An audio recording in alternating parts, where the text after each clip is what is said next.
Bonjour bien-aimé, béni de Dieu. Ce matin, je voudrais qu'on s'entretienne sur un passage du Nouveau Testament. Nous lisons dans Luc au chapitre 19, du verset 37 au verset 40 qui dit, je lis, « Et lorsque déjà il approchait de Jérusalem, vers la descente de la montagne des Oliviers, toute la multitude des disciples saisis de joie se mit à louer Dieu à haute voix pour tous les miracles qu'ils avaient vus.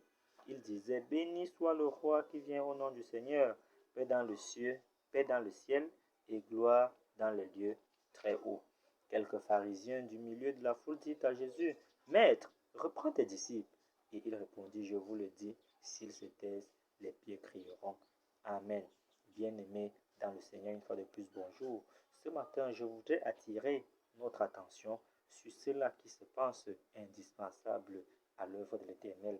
Le verset 40 du passage lui nous dit, « Et il répondit, je vous le dis, s'ils se taisent, les pierres crieront. » D'où le thème de méditation de cette matinée. Ne laisse pas les pierres louer l'Éternel à ta place.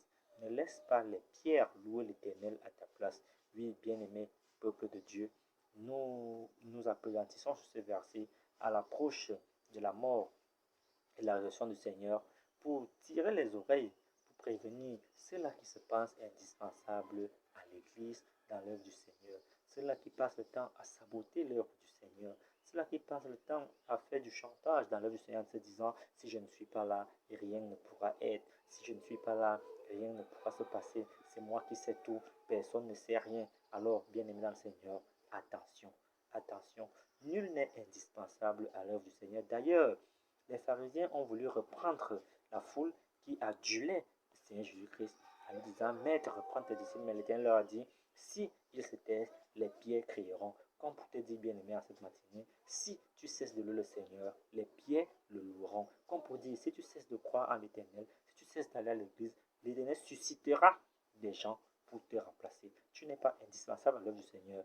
Alors sers-le avec dévouement, avec abnégation, avec foi, aujourd'hui, maintenant et à jamais. Ne laisse pas les pierres louer l'Éternel à ta place. Shalom.